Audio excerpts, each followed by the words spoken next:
Hello, my name is Juan, and today I will explain the importance of the communicative competence in the foreign language classroom.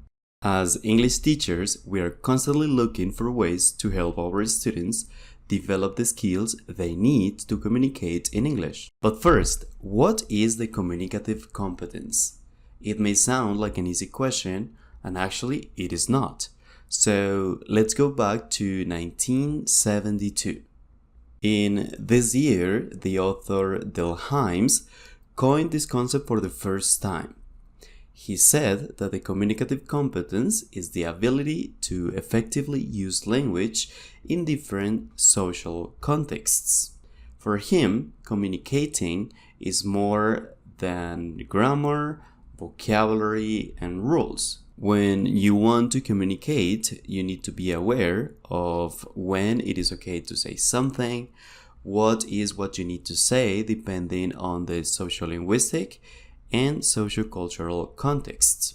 Then, in the 1980s, Canali and Swain described a model that included 4 different aspects for the communicative competence. The first is the grammatical competence, which is the use of grammar for oral and written communication. The second is the sociolinguistic competence that is related to the setting, the topic of the conversation, the function of language in general. The third is the strategic competence.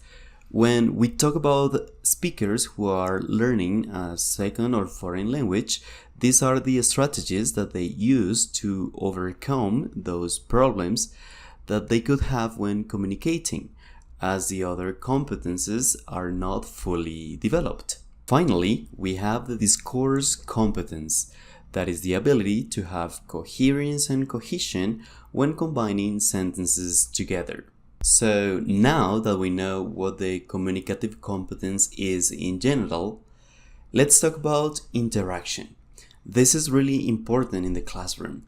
It provides meaningful input. It is the opportunity for the students to create output and to have the negotiation of meaning.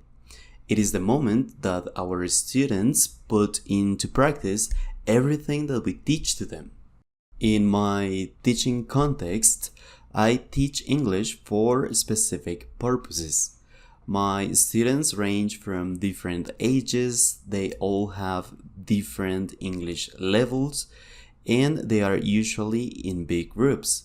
So it is not easy to create interaction, especially student-student. When I need to set up an activity for my students that will be interactive, there are several aspects that I need to consider.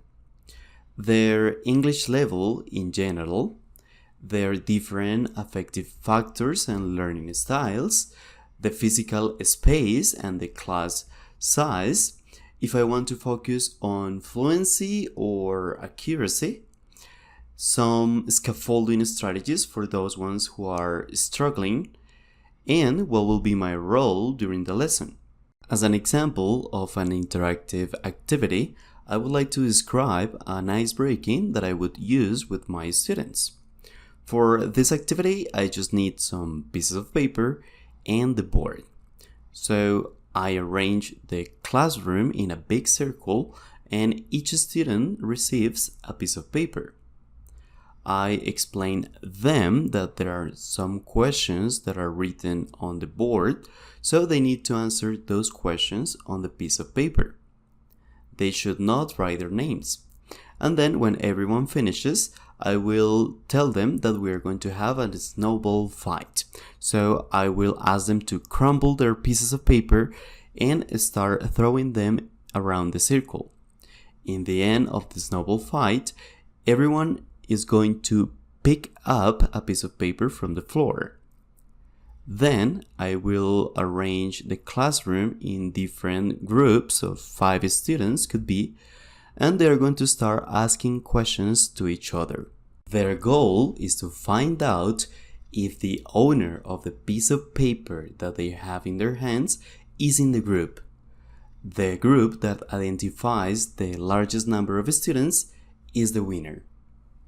This is a really fun and motivating activity as it includes this movement and playful element, and it makes students interact, so it develops their communicative competence.